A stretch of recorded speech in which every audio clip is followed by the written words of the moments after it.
my kitchen. My name is Alice and I run a seasonal cookery school from my home in the Cotswolds. It is lovely to have you here today. So over the next couple of weeks and months I'm going to be sharing with you some of my favourite recipes that have served me well and I know work. And these are the recipes that I often get asked to teach when I'm running my workshops. So if you'd like to stay tuned with what we're doing, then do subscribe to this channel and give it a like if you like it. Hopefully you will. So today we are going to be making one of the most problematic dishes, which is a short crust pastry. A lot of people really struggle with pastry, but I'm hoping that I'm going to show you how to get the perfect pastry and what to do if things go wrong. So, if you'd like to bake along with me, then get your ingredients ready. Everything's listed below. We're going to be making a pastry that fills the most common tin size, which is an 8-inch or 20cm tin.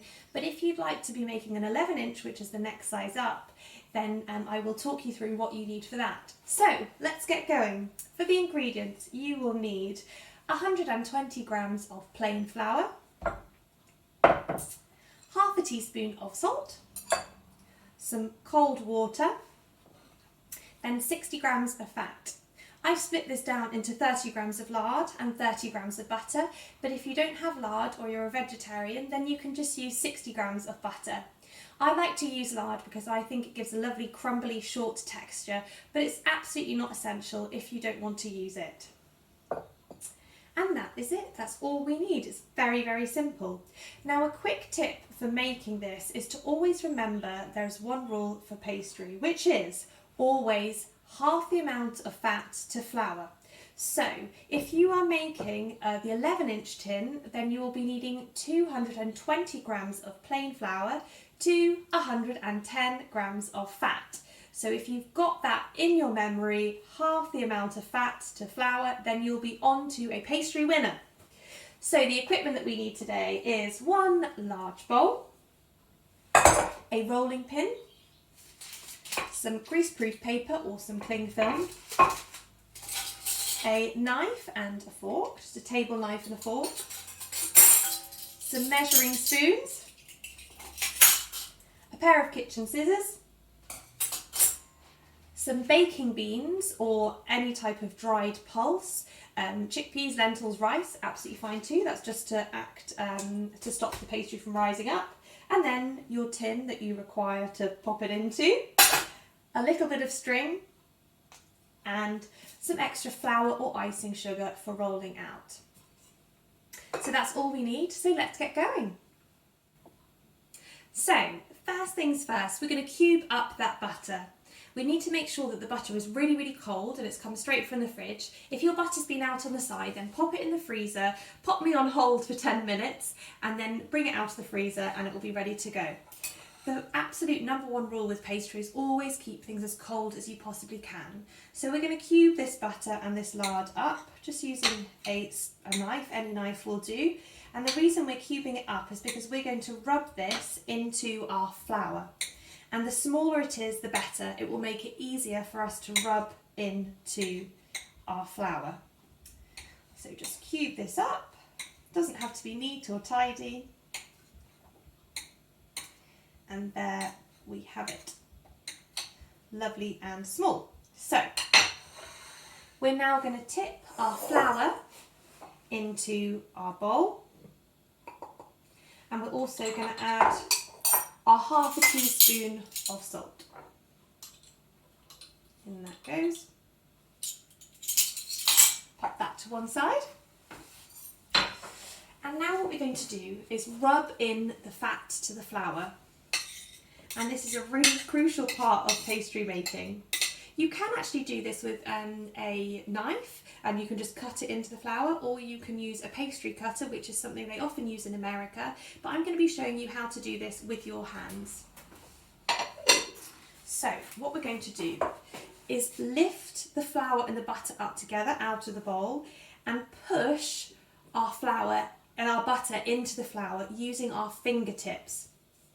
So we're doing this kind of action, pushing our thumb along, running it over our fingertips. It's almost like you were dealing a pack of cards, that kind of action, or you were clicking your fingers. So it's pushing that flour into the butter. Pushing the flour into the butter. Now you want to be using your fingertips for this because we want to keep it as cool as possible. And the fingertips are apparently the coldest part of the body. So remember, the cooler the better for this. Rubbing, rubbing, rubbing it in. Now you can of course use a food processor for this, but I thought I'd show you today how to do it by hand in case people don't have a food processor, but also because it's good to know what you're looking for at each stage of making your pastry. So we've still got some lumps in here, and you want to make sure that all those lumps are rubbed in together. We don't want any bits of fat, any bits of butter or lard lumps in there. We want to make sure it's nicely rubbed in, and it will start to come together, and I'll show you the tip for making sure that you know it's all rubbed in nicely. There we go, we're nearly there. So this is a great pastry to be used for any sweet or savoury dish. It differs from a sweet crust pastry because sweet crust pastry, surprisingly enough, has got some sugar in it, but it's also got an egg yolk in it, and it is a little bit harder to handle. So I will often tell people when they're learning to make pastry, always crack your short crust pastry first before you move on to the sweet pastry, because it's a little bit harder to handle. But it's great as well because short crust is so versatile. As I said, you can use it for either savoury or sweet, in a flan, a tart, a quiche, anything really. So a couple of things to check to make sure that you haven't got any lumps is give your bowl a shake, and any lumps that come to the top you can then rub them in with your fingers, or the other one is just to squash it with your hand and then rub it in between and make sure that you've got rid of all those lumps. They say when you read a recipe that it should resemble breadcrumbs, and it's a sort of sandy texture. I'm just going to show you, give you a close-up now of what it should look like. I have got some lumps in here, but that's just because the butter has been rubbed in and is now starting to form little nuggets, but there are no actual lumps of fat in here. So I'm going to bring it up and you can see it's lovely and light. There are no lumps of butter in there. If you've got some lumps of butter, just keep working. Right, so now we're going to add our water. And a lot of recipes, if you watch them online or on television or in a book, they will say to try and use as little water as possible. But I challenge that because using as little water as possible means that everything isn't binded together, and it makes a real pain when you're trying to roll it out. So we're going to start off by adding about 1.5 tablespoons of water. In that goes to the bowl. And I'm going to use my hand, but you could use a knife to just bring this together. And we want it to form a nice smooth ball. And if necessary, we can add a little bit more water. So I'm just using my hand like a claw and working that round so that it forms a nice firm ball. And I'm kind of scrunching it now. And again, another thing they say, don't ever overwork pastry, but you need to work it slightly in order for it to come together.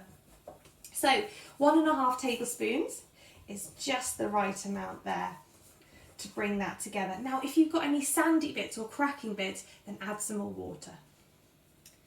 Okay, so I've got a lovely smooth pastry now. And again, a lot of recipes will tell you to put this in the fridge and chill it. Then take it out and roll it and put it into your tin. However, I like to roll mine out now and put it into the tin because I find it a lot easier to roll it out when it's still soft and rest it, rather than bring it out from the fridge and it's hard and it's in a block, and then try and roll it out then. Right, so I've just done a quick clear up, so if you want to do the same then please do. And we're going to get going with lining our tin. So, my tip is for lining a tin is to first of all get a piece of string and measure your tin with the string, giving it a bit of an overlap, so I'm leaving a little bit on the edge, poking up on the edge, and then I'm running my string across the diameter, and then I've got a measured bit so I know that this piece of string covers the base and the two sides as well, and gives a little bit of an overlap as well. Now the reason I've done that is because now when I roll out my pastry, I'll know that if I roll it out to this size, it's going to fit perfectly into my tin. So I'm going to pop that to one side and we will get rolling. If you're making this for a sweet pastry, a tart, sorry, then you can roll it out with icing sugar, but today I'm going to make this for a savoury tart, so I'm going to be using just some plain flour. And if you haven't got a sifter, probably about a tablespoon or a tablespoon and a half, just sprinkle that over your surface. Now on we go with our pastry, and a little bit of flour on the top, and some more flour on my rolling pin. Now I'm going to show you a really simple technique for rolling out, but it's so important, and this is the pitfall of making pastry. This is where it often goes wrong when people roll it out, because cracks occur, it splits, it sticks. But following this very easy rolling method, make sure that you will get a perfectly smooth and no cracked pastry. It does require a bit of love and attention and affection though, but bear with me. So we're going to start with the shape that we want to roll it into, and as we are doing a circular tin, I'm starting with a circle. If it was an oblong tin, I'd start with an oblong. And I'm going to let my pastry do all the work. When I roll out, there should be no pressure coming from me, it's all coming from the rolling pin, sorry. So I'm going to do 1, 2 rolls and then turn it. 1, 2 and turn. 1, 2, then turn. This might seem laborious, but I promise you it is worth it. And remember, no pressure from me, the pressure is all coming from that rolling pin. 1, 2, turn. 1, 2, turn. If cracks are starting to appear, do not worry. It doesn't matter. Be gentle and keep turning. Don't flip your pastry over. You don't want to incorporate much more flour than is already in there. So it's important just literally to just keep it on the one side that you've rolled it out on. So I didn't obey my rule there, and I just get a bit of sticking. So 1, 2 and turn. I'm just incorporating more and more flour underneath as I roll. And this sort of half turn will also mean that you're keeping that nice circular shape that you want to go into. So if there are cracks appearing, please don't worry, just seal them up. There's a crack in the middle, push those together and carry on rolling. Remember that no one is going to see this in the inside of your pastry, so it doesn't matter what it looks like, but just try and be as gentle as possible. Okay, remember, don't put any pressure on the top. Now, if you're a beginner at making pastry, I would suggest just using a plain wooden rolling pin. You can use a marble rolling pin, but that can be a bit more difficult to handle. So I would always suggest a nice wooden rolling pin. They're as cheap as chips, but they do the best job in my opinion, because it doesn't put too much pressure on that pastry. A marble rolling pin will go straight down and create a big dent. So I think we're almost there. I'm just going to lift that up. Okay, a couple more rolls and we should be there. And this is looking lovely and smooth. I haven't got any cracks so far. But if you do, don't worry about it. Remember to be gentle and keep moving it around. You could literally just do one roll and then turn, one roll and then turn if you want to, just to be really careful. I promise you that it is worth doing this in the long run because you won't get any sticking to the bottom of your surface. And you can actually roll it out in between 2 sheets of greaseproof paper as well. That's another top tip if you want to do that. I think we are almost there. I'm going to get my little piece of measured string. And oh, we're not quite there, no. I'm going to run it round so you can see here that I still need to roll it out a little bit more. And that's why that's so good, having that guide, because if you eyeball it, you don't know, and then you end up having it not quite big enough for your tin and it's a bit of a faff. And this is going to make a lovely thin pastry. Okay.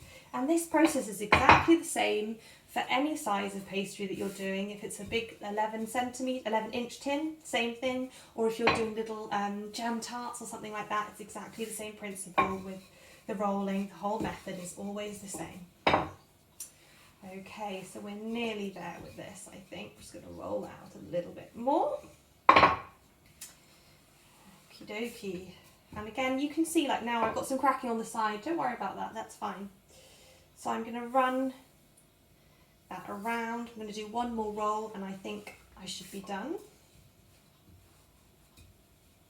Okay. Right. Just do one more for luck. Now, the conundrum, how to get this onto here, onto our lined tin. And it's very simple. A little more flour goes onto the top, not too much, just a little bit. And a little flour onto your rolling pin.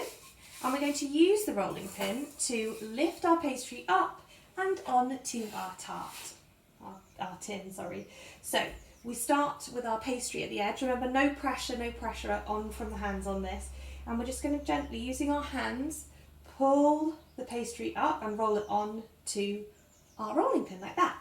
Then we're going to place our pastry dish underneath our tin, lift this up, and I'm going to leave about 1 centimetre, sort of like stop here and start rolling onto my tin. It's already collapsing in and that's absolutely fine. Okay, if you've got tears and you've got cracks, please don't worry, we're going to sort it out, I promise.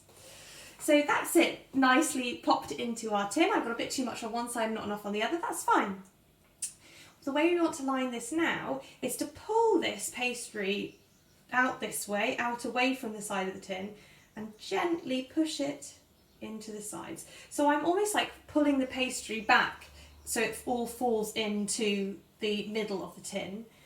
And then I take it and pull it back and push it back into the sides, like this. Very gently. And you can see that I have got a big gap here where I haven't, I've misjudged rolling it out onto the side, and that doesn't matter. I'm going to show you what to do. Again, if you've got cracks, don't panic, we're going to sort it out. Right, so that is our lovely pastry pretty much in our tin. Now I'm going to get a knife. You can use a blunt knife, a sharp knife. I'm going to just use a kitchen blunt knife here. And I'm going to trim off the side where there's a bit more pastry and patch that into the area. I'm sorry, you probably can't see. I've got an area here where I haven't got enough. Let me turn that around so you can see. I'm going to be filling this bit here with my little trimmed off bit and just push it gently into the area where there isn't any pastry, using my fingers. And again, I've got another bit here where there's not quite enough, and I'm going to use that little spare bit, push that in, using my fingers, gently pushing it round. And then I've got a final little bit here, which is, there's some missing, so I'm going to trim off that bit, pop it in, and that's done. We're going to trim this off in a second. I'm just going to pop a little bit more pastry on any of those bits that you haven't quite filled. Now, if you've got a big crack, if it's torn right down the middle, don't worry. Just trim off your sides and then patch it up. Just use a finger or your thumb and push it in to make sure that you've got that crack covered up. Remember, no one is going to see this. It is just you that knows there's a crack in the middle, and it will all be fine. So we want to trim off the top so we've got a nice flat top. You can either use a knife and run your knife round the side, like that, or you can use your rolling pin and literally roll the rolling pin over the top, like that, and then take away any excess there. I'm just going to do that again, make sure that I've got rid of all that excess. And that is your lovely tart tin done, pretty much. There's another few things that I need to say about it before. So, I've got a few little extra excess trimming bits. Now do not throw those away or make them into jam tarts. Hold on to them, because we might need them later for patching up any pastry that's cracked and needs a bit of repair work. So we're going to scrunch this up into a ball and we're going to push this around the sides of the tin. And we're going to do that because we don't want there to be any any bits of the side here that aren't in contact with the bottom of the tin, otherwise you'll get tearing. So I'm literally just pushing this pastry round my sides, making sure that we've got all of that pastry nicely into the side of the tin. And that is perfect. Okay, so next thing we're going to do before it goes into the fridge is just prick it with our fork. And this is just a precautionary method to make sure it doesn't rise up when it's in the oven. Prick it all over, you can use a knife. And this is just to stop any air bubbles from growing up inside it. Now I'm going to take you to the stage of where we've blind baked it and we've got a perfect shell ready to use to fill with our quiche or our tart. But some things like jam tarts don't require blind baking, so if you're only going up to that stage, then you can stop here and put your filling in. But we're going to blind bake this, so I'm going to tell you about the next step, which is we need to leave it to chill. It's really important to leave your pastry to chill for 30 minutes if possible. If you haven't got 30 minutes, then stick it in the freezer. And we're just going to leave this pastry to chill so it relaxes. If we just popped it straight in the oven now, we'd get a lot of shrinking, which is okay, but it can mean that you don't get enough filling in there, which is definitely not okay. But we're going to keep this little bit of pastry in case we get any cracks once we've blind baked, but we shouldn't do because we've left it to chill in the fridge. So that's done now, and I'm going to leave it for 30 minutes, and do join me again when we get this out of the fridge and we go on to the next stage.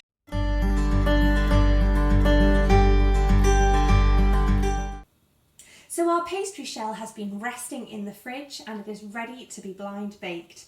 Now I completely forgot to mention earlier that you should preheat your oven at 180. I hope you caught that in the caption below. If you didn't, then pop your oven on now and put your pastry back in the fridge and wait till the oven to preheat. It's really important that you make sure that your oven is completely hot and at temperature when you put this in the oven. Okay. So we're going to get on with blind baking, and I'm going to show you how to line your tin now. So although we've got our lovely pricked bottom, we want to put some beans on it as well, or rice or lentils or whatever you're using, just to make sure that we don't get any rising up. If we were just to bake it in like this, we would get some puffing and rising up. So I'm going to cut a piece of my greaseproof. You could use cling film as well. And then I'm going to take this and scrunch it up. And I always do this if I'm lining any tin because it makes it so much easier to use. I'm sure that you found that you pop a bit of greaseproof in and it curls up on itself. I'm going to unfurl this if I can. Stretch it out and pop it in our tray, in our tin. And then we're going to pour in our beans or whatever we're using.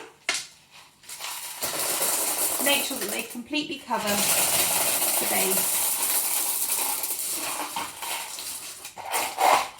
So that's completely covered. And we're now going to blind bake this for 10 minutes in the oven at 180.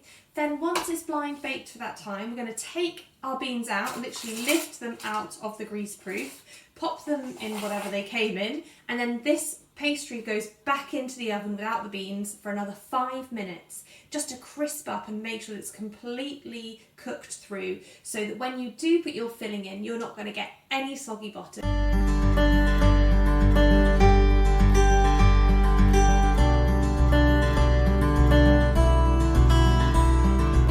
So our pastry has had its 15 minutes in the oven, 10 minutes with the beans and then the 5 minutes without the beans, and it is lovely and crisp. I've obviously left this to cool, so I'm able to hold the tin.